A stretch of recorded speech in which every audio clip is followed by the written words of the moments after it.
Now that we have power back, welcome back to some more Nimbatus. I'm StormRunner Gaming, and today we're going to be looking at the logic drone I have right in front of me.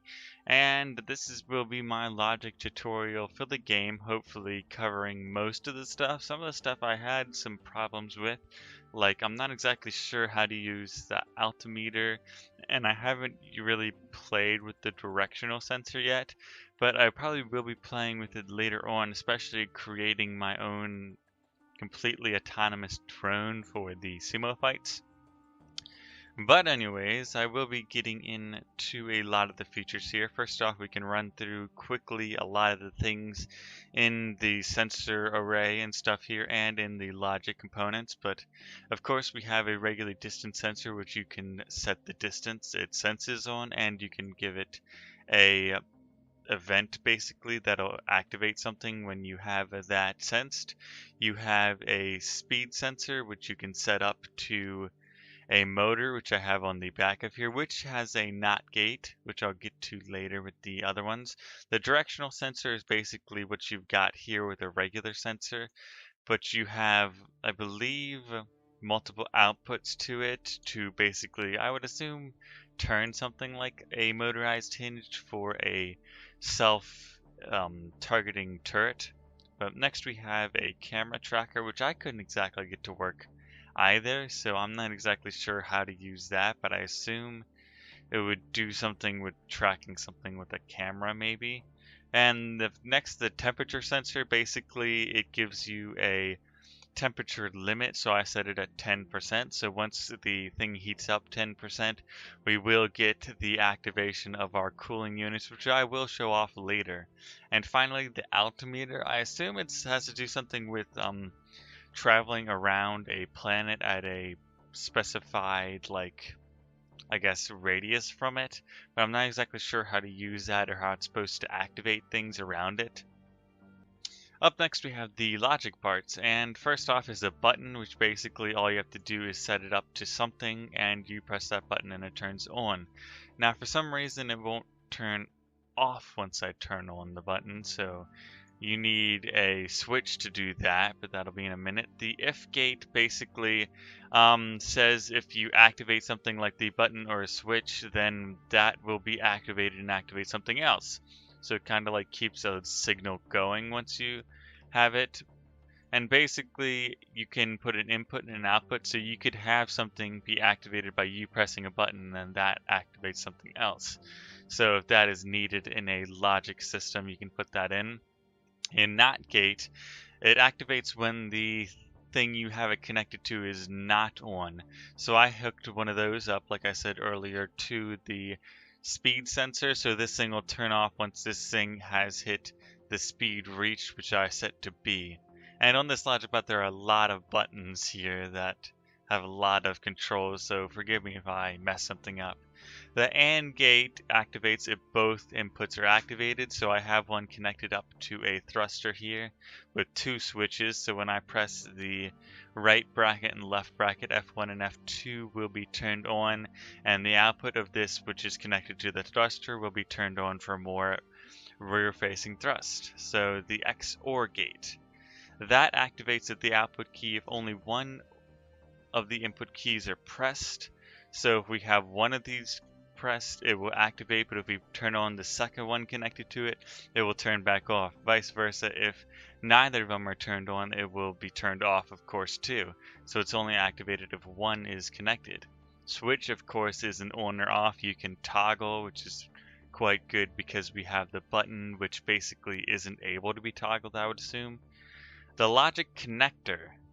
This is pretty cool, actually, because I have set up a pretty cool shoot, let me turn off my button, or actually just delete the thing connected up to the button for now.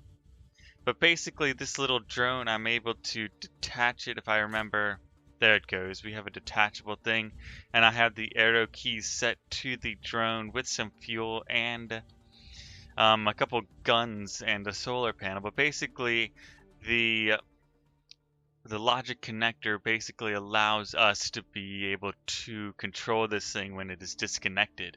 So if we wanted to have a battle bot where our main drone doesn't have to go into battle, then we can send that little thing out to battle with maybe some shields and weapons, and we don't have to risk the main thing until that little one dies. Or you could also do a drilling one, which would also help too. Next, there's a logic splitter, which basically means none of the logic connected will affect the next thing.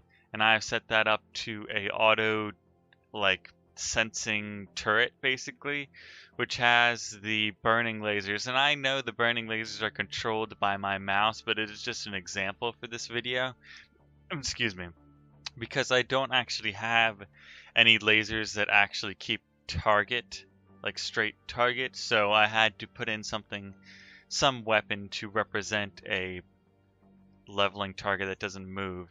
Next we have an impulse giver, which basically is it turns on and off for the activated amount of time you put it, and the long impulse giver gives you more time between it, basically.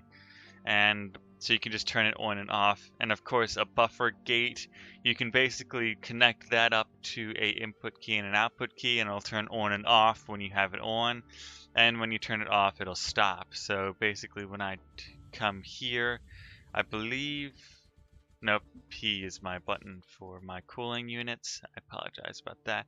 The input is O, output is I, so when we press O, it'll start turning on and off our LED above it. I set it at a 6-second delay, so now we see it turned on and off.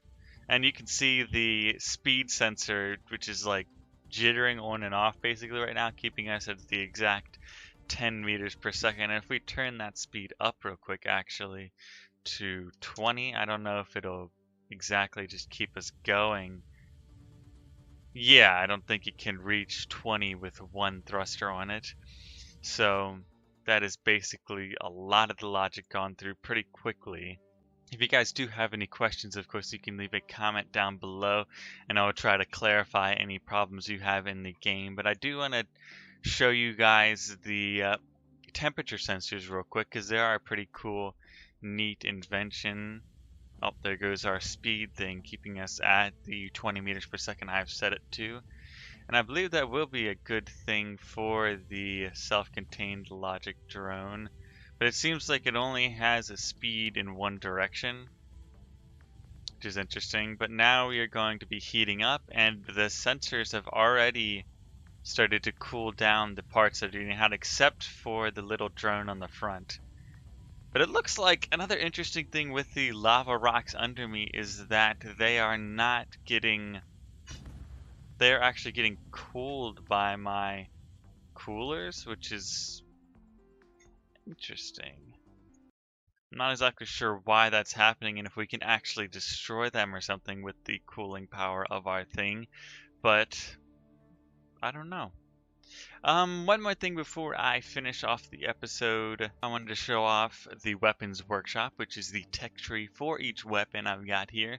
And of course, once we add in more weapons, we can put more things onto them or find new weapons. But we do need the resources from each planet to be able to upgrade and build weapons, I would assume. So we have a lot of different things that we can put onto, which I'm actually quite interested. I'm not exactly sure if you can put all of the things onto one weapon, or you can only put a few things if it cancels out. I haven't actually played with it. I only figured out about the tech tree today, so I'm going to look forward to it in a playthrough of the survival mode or the galaxy mode or whatever, but I believe that is all the time I have for today. Of course, again, if you have any questions on the logic, want to point out some of my flaws or something, or you don't understand something, leave a comment down below. But anyways, if you guys like this, please leave a like and consider subscribing to the channel to stay up with Nimbatus and more of my content. But I've never been good at goodbyes, but people need me and I need to go.